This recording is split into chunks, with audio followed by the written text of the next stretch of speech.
It's the Sean Widmer Podcast. It's a journal by someone that just really doesn't like to write. This could be the wildest Friday kickoff for me in a while. We shall see. We shall see. Thanks for checking out the Sean Widmer Podcast. We are going to take a dive today into a necessity in the sports world. I do have to talk about my favorite football team, the Seattle Seahawks, one of my favorite sports teams in the world. We will touch on that here in a little bit. We are a new game has entered our family's sphere. We're in it deep now, I think. Played last night from 8:30 until 11, and I think we could have kept playing. And if this weekend can break one of two ways for me. And if it breaks one way, I could see us playing a lot more of this game. We will get into it. The reason I mentioned will the weekend break one of two, or will break one of two ways. Apparently, the greatest winter storm in the history of histories is coming through the mid-east United States over to the East Coast. And so we're going to be right in the middle of it. And I guess it could be bad. They're warning for maybe 10 inches of snow. And I will say, Kentucky, not built for weather. Not built for weather. When it rains here, the driving in Lexington diminishes exponentially. Okay, everywhere has bad drivers. Everyone complains about their drivers. Doesn't matter where you live. Everyone's going to say they have the worst drivers in America. I hear you. When it rains here, it's crazy how bad it gets. And I don't know what causes it. I don't know why that is. I know there was times in Spokane, I lived there for a very long time, and it would rain and people would be bad. The driving would definitely get worse, but it wouldn't get as bad as it gets here when it rains. It's crazy. The speed limit it'll be raining and 50. And the speed limit is posted at 35 and everyone's going 20. I don't know. So the snow, because the infrastructure here isn't built for it, where I lived in the Pacific Northwest, the second it started snowing, there was 100 snow plows out just clearing up the city. It's not the case here. So when it snows, it really does shut it down. If we get 12 or 10 inches, we're trapped. So there's a point this weekend where everyone who lives here is in their house for an extended period of time. Now, some people are dreading this. Some people are very concerned about this, and it's causing a bit of, minor panic for some people. If you know me at all, you know that this is a dream. Stick me in my house and tell me I'm stuck for a while. I love it. Ideally, I could get from one friend would be in range of going and seeing. So you're stuck in your house, but you can go see one person that you know, which we have. So that, being stuck just means I'm trapped in my community. And I love that. Stuck in the house with the kids, we'll play Candyland till the sun comes back up the next morning. We're going to be loving it. So I'm excited for it, but this could go poorly in that tonight, my wife is driving to work in Ohio. And I think the snow is supposed to start at 1 a.m. on Saturday. Could. So if she gets stuck in Columbus, Ohio, then my weekend answer for do I want to be stuck in the house changes. Because she's not taking any of the kids or the dog. They're going to be here. And that's going to be... Getting stuck with the whole family is great. Getting stuck with just the kids and the dog, it's just like how when it rains, it gets exponentially worse driving. We'll make it, but it won't have the level of enjoyment that it would have if everyone's here. So we'll see. We'll see. I will say this. If I get stuck here with just the kids, I actually need to go to the grocery store today. And on my way home, I need to buy grocery supplies that are in case it's just the kids and me, which is just the goofiest food. Pancake batter, all the mac and cheese, Really, that's it. Pancake batter and all the mac and cheese. And we just rotate every other meal, and regardless of meal. So, you can start pancakes for breakfast, then mac and cheese for lunch, then pancakes for dinner, then mac and cheese for breakfast, then pancakes for lunch, then mac and cheese for dinner. You just flip-flop between the two of them, and then I'll buy a bunch of not unripe bananas, and we'll be good. Whew, it will get weird.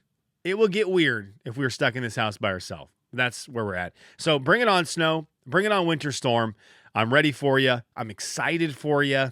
Things like this, I get. One of the things I'm excited about, as long as if the storm comes and we don't lose power and we're just stuck in the house, I mentioned it last podcast. I got back into Grand Theft Auto 3, and Ryan and I are both playing through it right now. My goodness, it's fun. A couple nights ago, I played a bunch of it, and I was like, I need to turn the TV off or I'm going to play this until 2 a.m. So I was responsible, and I said, okay, I'm just going to, every now and then, I'm going to dab, just a little dose of it, just get a little fix of it.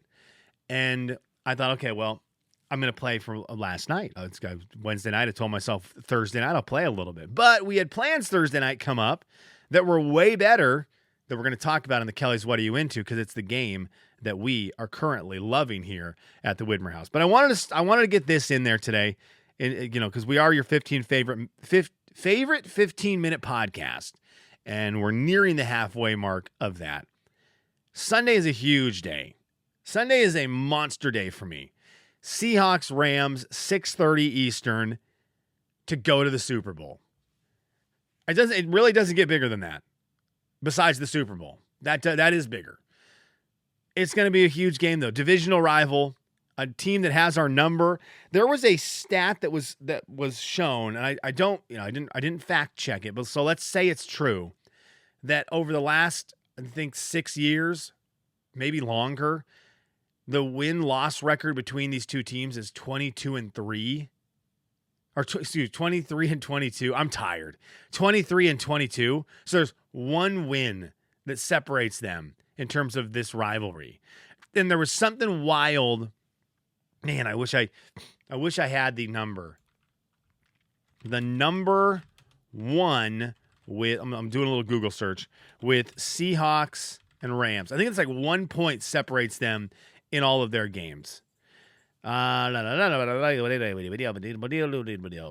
can't just, you know what? I can't just find it. It's not gonna let me that Google didn't just help me out. But I can get this. Sean McVay is 3-0 when facing a team for the third time in a season. That's not great. Road teams are 5-15 in conference title games between their rivals since 1970. That stat is great. 1 point and 1 yard. Here we go. Here, this is maybe one of them. 1 point and 1 yard separated the Rams Seahawks this season. In their two meetings this season, the Rams and Seahawks each won one game. The Rams outscored the Seahawks 58-57 and outgained them 830 to 829 yards. That's crazy. Judy, stop eating things. Judy, hang on. I gotta see what is she eating. Stop it. Stop eating things. All right. Thank you. Rams and Seahawks both had exactly 47 sacks this year. I need them to have less. Games between number one offense and number one defense are 17-17 all time in the playoffs. This is the Rams with the number one offense, Seahawks number one defense. 17-17 all time. That's crazy. Seahawks have allowed 2 TDs to non-Ram teams since week 13. How wild is that? If you wonder how good the Seahawks defense is, it's that good. Matthew Stafford is 7-2 in playoff games with the Rams. That's the terrifying number. Matthew Stafford has become the greatest quarterback in the world since coming to Los Angeles. It's crazy. 7-2 in playoff games with the Rams. So, it's an uphill battle. I do not feel comfortable about the game this weekend. I never feel comfortable about a Seahawks playoff game, but I really don't this week. I hate that we're playing our rival. It's just not fun. But 6:30, bring it on. Now, Seahawks marketing team, I have got a challenge for you. You have one job this week. If you are inside the Seahawks building, you're working on the stuff that happens around the game. And your one job is to make sure you get it right for the 12th man flag. Before every football game at Lumen Field, the Seahawks have somebody raise the 12th man flag into the air right before kickoff. They spotlight them on the Jumbotron, and they are there to get the building excited. And this is the NFC Championship. It's the last game of your season to go to the Super Bowl, last home game of the season to go to the Super Bowl. And this is it. You have to call your best play. You got to call your best play. You go in and you say who's top on the pyramid, and you get them no matter what. You get that person no matter what. This is not the time to get cute and just you have a list of running names that have a bunch of people who either played for the Seahawks or are tied to Seattle, and you go, who is next?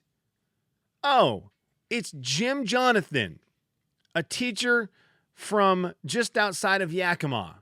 This isn't the time for that. You go to your best play.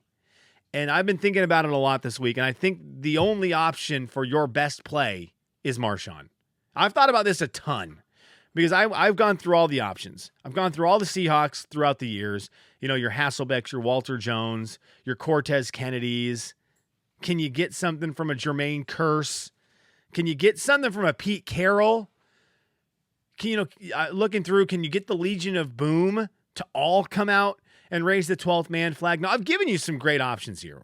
Walter Jones, to me, is like an all-time Seahawk, played his whole career at the Seahawks, and he would be just a great dude.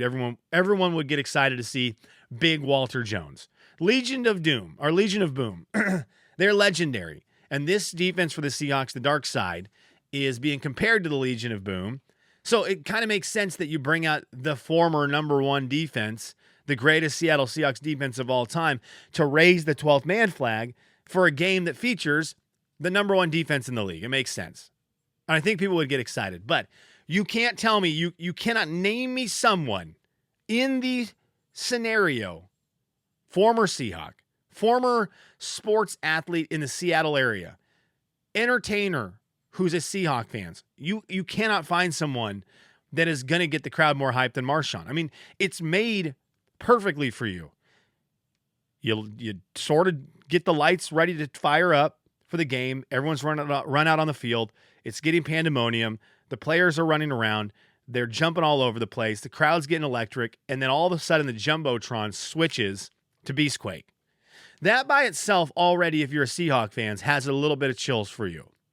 And so Beastquake plays, and then up there on the stand where the 12th man flag is, you send Marshawn out. And who knows what he does? Honestly, who knows what he does? The man is electricity in human form. He's going to be wearing the wildest stuff. He's going to be doing the wildest things. Whatever little dance he does to get out to the 12th man flag pole is going to be legendary. You just never know. And so I think if you want, and then the crowd will explode. The crowd will explode for Marshawn. Show Beastquake, have Marshawn up there. He raises the 12th man flag. You want maximum energy going into the start of your game. That's what you have to do. So you have one job, Seahawks front office, Seahawks marketing team, Lumen Field staff, and it's to get Marshawn up on that platform. Now, if there's someone I'm missing, let me know, because I don't think there is. I've run it down. Every Seahawks fan, every Seahawks player, other Seattle sports legends, famous people from Seattle. It's Marshawn. So get it right this weekend. Marshawn Lynch needs to raise the 12th man flag. It's the best way to start that game because you go Marshawn right into a Rashid Shaheed kickoff return for a touchdown in the city. The city earthquakes itself into the Puget Sound. Very excited for it. Okay, let's wrap up the podcast with this. Your favorite 15-minute podcast we're finishing strong. Kelly's, what are you into? And then I got to go make some breakfast. And I got to go make some lunch. I'm so bad at lunch for my daughter.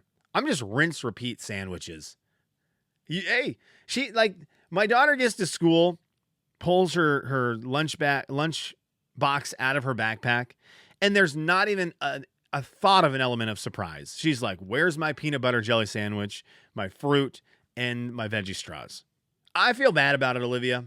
I don't know. I don't know where else to go. And so I got to go make a peanut butter jelly sandwich because that's what I do every day at this time. We are into Mahjong officially in the Widmer house. It has hit us. The game has got itself into our veins, under our skin, and we had to scratch the itch. Last night, went down to my sister-in-law's house, and she is a Mahjong enthusiast. My wife has gone down there and played it a few times, and my wife likes it. And my wife is not a huge gamer. She's not anti-games. She's just not a huge gamer. I'm a huge gamer. I love board games. Oh my gosh. Table games, board games, I freaking love them. So when my wife said she liked one, I thought, well, we have to play it because I know I'll like it. It's a game. So we went down there, and Kara taught us Mahjong. My mother-in-law was down there. So it was Lisa, Anna, Kara, me, Patrick. My brother-in-law was watching because you got 4 people playing. And then he ended up getting into a game a little later. Oh, my other sister-in-law was there as well for a second. And Kara taught us Mahjong. All these little tiles about an inch long, maybe about 3/4, half an inch deep, an inch long rectangles. And they are all they look very nice. It's very aesthetically pleasing to have these thicker, smaller domino-shaped pieces laying on the table. And they all have symbols on them. So one side is just flat, and it's like hers on the back side, they're pink, and then the other side has the logo on it, which it's a game where there are 4 suits numbered 1 to 9 of these tiles. There are 4 of each number in the suit. So let's just call them like decks of cards: hearts, diamonds, clubs, and spades. Now that's not what they are. There's 3 suits. Sorry. There's bamboo, there's crack, which that's problematic, and there is dots. That's right. There's only 3 suits. So you've got your 3 suits. There's 4 1s for each suit, 4 2s for each suit, 4 3s, and so on and so forth up to the number 9. Then there's some joker cards. There's these wind cards, north, east, west, south, these directional tiles. I'm saying cards, they're tiles. Tiles. There's these dragon tiles. Anyhow, there's a ton of tiles, and you put them out in the middle of the table. Everyone gets 38 tiles to start with, and I think that's all of them. Yeah, it's all of them. So whatever 38 times 4 is, that's how many tiles there are. So everyone gets their tiles, and then in front of you, you have a card. And this is where it's not like Phase 10 at all, but I want you to, if you know Phase 10, think about Phase 10. This card has 30 different options of, quote, hands you could have to win the game. Okay? So it could be, this is not one of them, but it could be, at any point in your hand, you have 13 tiles, 14 tiles. When you draw, you have 14. And so it could be 7, or let's say 4 1s, 4 2s, 3 3s, 3 4s. Then if you can get that combination of tiles, that's a Mahjong you win. Now, that's a very simple and not an accurate combination, but you get what I'm saying. Maybe you need 1, 2, 3, 4, or you need 4 consecutive numbers in a row. And then you need a specific dragon. And then you need 4 of a kind and another dragon. Right? There's all these combinations. So you have a card in front of you with all these different combinations you could have to win. So you start picking your tiles. You put your tiles together and you're like, I think I could go for this run, this tile combination. And so throughout the game, you're drawing cards, you're drawing tiles, discarding tiles. There's a rule for how you can pick up a discarded tile, and you're trying to get your run. Now, this game is very fun. I really enjoyed it. One of the things that's a little different, it's very luck-based. It's very, very luck-based. More luck-based than anything. I think there's a tiny bit of strategy near the beginning when you're trying to like piece together what you're going to go for. So when you kind of look at your tiles and you start trading tiles with other people. And when that's happening, you can kind of build your strategy for what you're playing. But once the game starts past that, you're simply drawing a tile. And the other thing is you can't draw any tile. You draw one specific tile. It's like drawing off the top of a deck. You draw one tile and you hope and pray that it's the one you need. And if it's not, you're out of luck. And a lot of times someone will discard a tile that you need. You can't just get that. And so it's heavily luck-based, which makes sense because it's a gambling game. I don't know where Mahjong originated from, but it is obviously made to gamble with. It's on the cards. It describes how you can gamble with it. So it is a gambling game, which means it's very luck-driven, but it's very fun. So we're a Mahjong family now. Now, I was blown away when I went online. I think it's called Oh My Mahjong. Like, hilarious. Great name. Oh My Mahjong, this company that makes Mahjong tiles. I go, let's look at these. I looked away from them real quick. and went to Amazon real quick. This company, Oh My Mahjong. You ready for this? I'll read you one. They're Lagoon Mahjong tiles, okay? $400. They're Drake Mahjong tiles, $400. Oh, they're Emerald Mahjong tiles, $475 for the tiles. Now, you need to get tiles. You need to probably get this little rack to hold your tiles, like a rummy cube. The game is very much like Rummy Cube. Like a Rummy Cube game, like to hold the tiles, you need one of those kind of things. Maybe a play mat. But $475. There's $500 ones on here and all this. So now I did go to Amazon and you can find some for $60. That makes tons of sense to me. I've bought a lot of games in my life. I've paid a lot more than $60 for games in my life. Now I will say I've never paid $475 for a game. I've paid $475 for a video game console that plays all the games. But that's it. Interesting game though, Mahjong. We are a Mahjong family here at the Widmer house. And I'm excited to get into it more. If we get snowed in this weekend, my sister-in-law, my brother-in-law, and sister-in-law live 4 houses down. You can bet me I will dig a path in our backyards, a walking path that is built for Mahjong. And we will walk back and forth and play Mahjong until the snow goes away and the roads open back up. So there you go. Shout out Mahjong. Not a shout out to Oh My Mahjong. Anti-shout out to you. $500 for a set of tiles. Shame on you. Shame on you. You're a good game, but you're not that good of a game. All right. We'll talk to you later. Go Hawks this weekend. Got to have a win. Got to be Marshawn raising the 12th man flag. Got to have a good defensive performance. And Sammy Darnold cannot make mistakes on Sunday. Very excited for it. Thanks for checking it out. I got to go make a sandwich.